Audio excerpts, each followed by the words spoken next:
Hello दोस्तों और स्वागत है आपका अपने पैथोलॉजी चैनल रिवाइज मास्टर में। और आज हम लोग पैरासाइट्स की लेबोरेटरी डायग्नोसिस के बारे में पढ़ने वाले हैं। तो वैसे तो डायग्नोस करने के काफ़ी सारे मेथड्स होते हैं, बट आज हम लोग मॉर्फोलॉजिकल आइडेंटिफिकेशन पढ़ेंगे। और मॉर्फोलॉजिकल आइडेंटिफिकेशन में भी हम लोग एक स्पेसिफिक टेक्निक यानी कॉन्सेंट्रेशन मेथड्स के बारे में पढ़ने वाले हैं। इसीलिए इसको हम लोग स्टूल एग्जामिनेशन के लिए यूज़ करते हैं। तो चलिए शुरू करते हैं। लेबोरेटरी डायग्नोस करने के और कौन कौन से मेथड्स हैं? तो बाकी के मेथड्स हैं culture method, immuno diagnostic methods, molecular methods, intradermal skin test, geno diagnostic techniques, animal inoculation methods, imaging techniques. But आज हम लोग मॉर्फोलॉजिकल आइडेंटिफिकेशन के बारे में पढ़ने वाले हैं।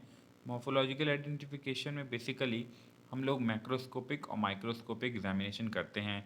मैक्रोस्कोपिक और माइक्रोस्कोपिक एग्जामिनेशन करने के लिए हम लोग वेट माउंट और सलाइन माउंट का भी यूज़ करते हैं, बट उसके लिए हम लोगों ने सेपरेट वीडियो बनाई है, वो भी मैं अपलोड कर दूंगा बहुत जल्द। और लेकिन आज हम लोग एग्जामिनेशन ऑफ फीकी स्पेसिमेन कलेक्शन के बारे में यानी स्टूल सैंपल के बारे में पढ़ेंगे, और हम लोग कॉन्सनट्रेशन मेथड्स के बारे में इस वीडियो में देख रहे हैं। तो सबसे पहले ये देख लेते हैं कि स्पेसिमेन को कलेक्ट कैसे किया जाता है। तो स्टूल स्पेसिमेन को कलेक्ट करने के लिए आप एक wide mouthed clean leak proof screw cap container लीजिए, और उसको बहुत आराम से हैंडल करना होता है, वरना वो इन्फेक्शन हमें भी लग सकता है। उसके बाद क्या टाइमिंग क्या होनी चाहिए स्पेसिमेन को कलेक्ट करने की? तो बेसिक जो टाइमिंग है वो है कोई भी एंटी पैरासिटिक ड्रग देने से पहले हमें फेकी तो कलेक्ट करना चाहिए। फ्रीक्वेंसी क्या है, यानी कितनी बार आपको कलेक्ट करना चाहिए? तो 2 से 3 सैंपल्स तो हमें लेने ही चाहिए। फिर कब एग्जामिन करना है? तो liquid stool sample should be examine with 15 to 30 minutes, और सेमी सॉलिड हो तो 1 आवर, एंड फॉर्म्ड स्टूल्स हो तो 24 आवर्स तक में आप लोग कर सकते हैं। लेकिन अगर ज़्यादा देर अगर आप स्टूल सैंपल को रख देंगे तो ट्रोफोजाइट्स डिसइंटीग्रेट हो जाते हैं और नॉन मोटाइल हो जाते हैं, तो उनको पहचाना मुश्किल हो जाता है। उसके बाद अगर आपको फिर भी लग रहा है कि आपको देर हो जाएगी, तो आप सेवरल प्रिजर्वेटिव्स का यूज़ कर सकते हैं। 10% फॉर्मलिन या फिर पॉलीविनाइल अल्कोहल का यूज़ किया जा सकता है, जिससे ये इनकी मॉर्फोलॉजी बची रहती है पैरासिटिक सिस्ट की और एग की।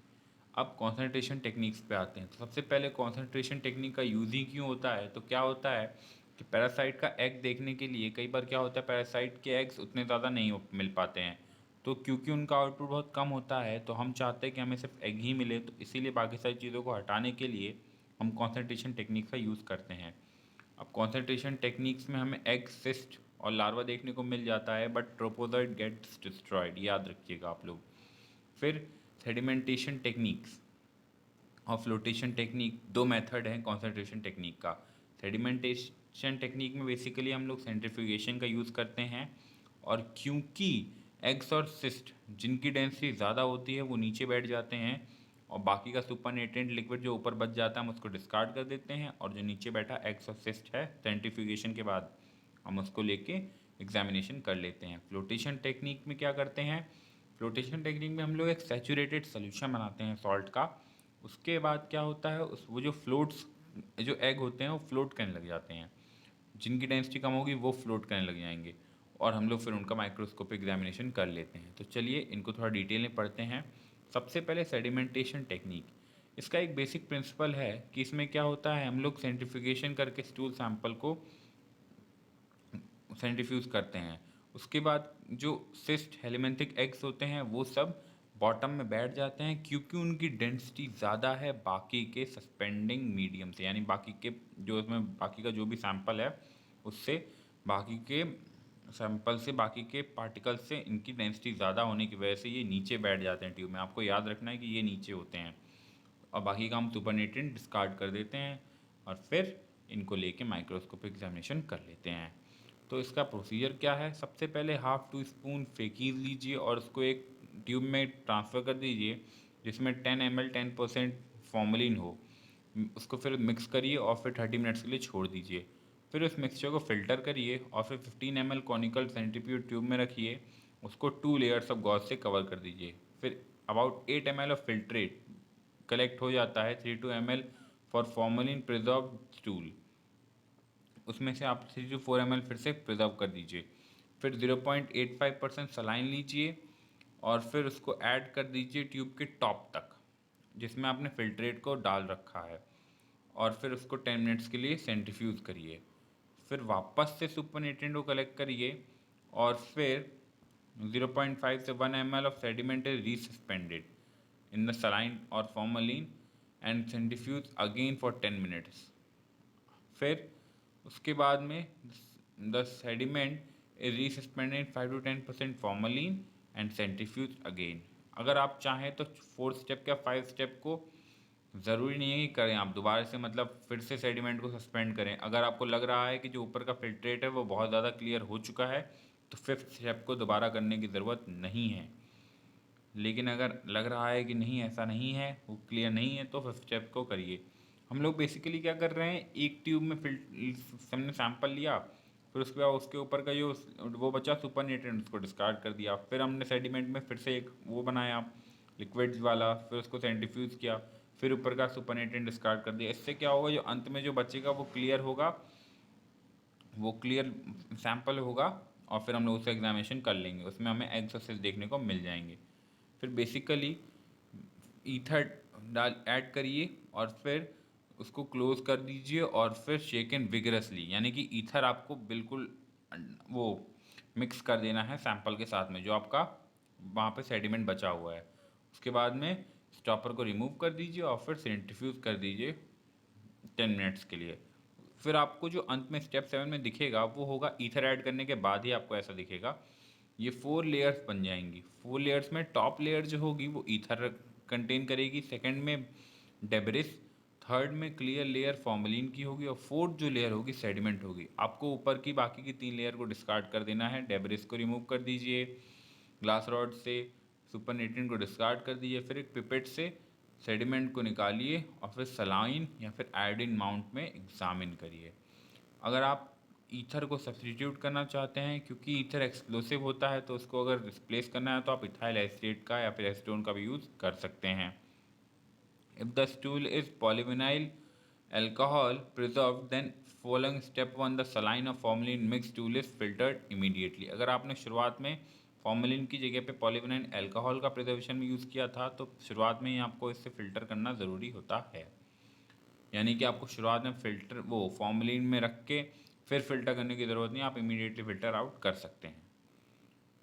फिर एडवांटेजेस क्या क्या हैं सेडिमेंटेशन टेक्निक की, तो ये बहुत इंपॉर्टेंट होता है कि sedimentation technique is the sensitivity of detecting the ova or cyst increases by 8 to 10 folds। यानी कि जो हम ओवा और एग डिटेक्ट करने का जो हमारी वो है सेंसिटिविटी यानी कैपेसिटी है वो बढ़ जाती है। फिर साइज और शेप पैरासिटिक स्ट्रक्चर मेंटेन रहता है इसमें, ये इनएक्सपेंसिव होती है। फीकल ओडर जो होता है वो रिमूव हो जाता है और formalin kills the faecal parasites, no risk of acquiring laboratory रैक डिजीज इन्फेक्शन। लेकिन डिसएडवांटेज क्या है, डिसएडवांटेज ये है कि trophozoite forms are killed and hence not detected in this method. Sedimentation method में ट्रोफोजोइट्स नहीं देखे जा सकते। फ्लोटेशन टेक्निक, फ्लोटेशन टेक्निक का बेसिक प्रिंसिपल क्या है कि flotation involve suspending the specimen in a medium of great density than that of helminthic eggs. Basically क्या है, वहाँ पे सेडिमेंटेशन टेक्निक में एग्स की डेंसिटी ज़्यादा थी, यहाँ पे ठीक उसका उल्टा है, यहाँ पे एग्स की डेंसिटी कम है और जो मीडियम है उसकी डेंसिटी ज़्यादा है। तो इससे क्या होगा, जो एग्स होंगे वो ऊपर फ्लोट करने लगेंगे। जब हम सेचुरेटेड सोल्यूशन बनाएंगे तो एग्स ऊपर फ्लोट करने लगेंगे और फिर हम लोग ऊपर एक स्लाइड लगाएंगे और स्लाइड लगाने के बाद जो जो एग्स होंगे उसमें स्टिक हो जाएंगे और फिर हम उसको स्लाइड को पलट देंगे और फिर उसको ऊपर एक कवर स्लिप रख के हम लोग उसका माइक्रोस्कोपिक एग्जामिनेशन कर लेंगे। यही इसका बेसिक प्रिंसिपल होता है। तो इसका प्रोसीजर यही है कि half tea spoon fresh stool लीजिए, फिर उसको बॉटम ऑफ द कंटेनर में रख दीजिए, फिर उसके बाद में few drops of saturated salt solution डालिए और फिर इसको स्टीयर करिए।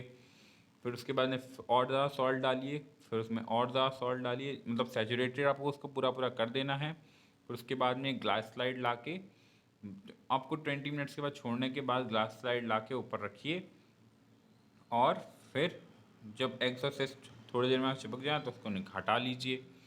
फिर उसके बाद में, लेकिन याद रखिएगा 20 मिनट्स में ही हटानी है आपको ग्लास स्लाइड, 20 मिनट से ज़्यादा नहीं रखना है और 20 मिनट से कम भी नहीं। उसके बाद में इसकी डिसएडवांटेजेस क्या है? Flotation technique is not useful for heavier eggs. जो एग्स फ्लोट नहीं कर पाएंगे उनके लिए फ्लोटेशन टेक्निक यूज़ नहीं की जाती है। फिर अनफर्टिलाइज एग्स ऑफ एस्करिस लंबरिकॉइड के लिए इसका यूज़ नहीं कर सकते, स्ट्रॉन्गलियोइड के लिए इसका यूज़ नहीं कर सकते, और टीनिया एग्स के लिए भी इसका यूज़ नहीं कर सकते। उसके बाद अगर हम 20 मिनट से ज़्यादा इसको छोड़ देते हैं तो प्रोटोजोन सेट्स और thin walled nematodes eggs gets collapsed and become distorted due to high specific gravity of the solution. जो नॉर्मल जो उसमें एग्स जो बचे हुए हैं वो भी डिस्ट्रॉय हो जाते हैं। इसी वजह से 20 मिनट से ज़्यादा इसको मत छोड़िएगा। अगर आपने स्लाइड लगाई है तो आपको स्लाइड 20 मिनट के बाद तुरंत ही उठा लेनी है। हम लोग एक बार डायग्रामेटिक व्यू देख लेते हैं stool examination by sedimentation concentration का। तो ये देखिए, पहली ट्यूब, दूसरी ट्यूब, फिर ईथर वाली ट्यूब में फिर आपको ऐसे ही 4 लेयर देखने को मिल जाएंगी, ईथर, डेब्रिस, फॉर्मलिन और सेडिमेंट की। हम सेडिमेंट नीचे से ले लेते हैं, मतलब ग्लास रॉड से ऊपर से ले लेते हैं, उसके बाद में हम लोग साइड पर रख के फिर इसका माइक्रोस्कोपिक एग्जामिनेशन कर लेते हैं। वेल, आज के लिए बस इतना ही। Thank you. आई होप कि आपको वीडियो पसंद आया होगा।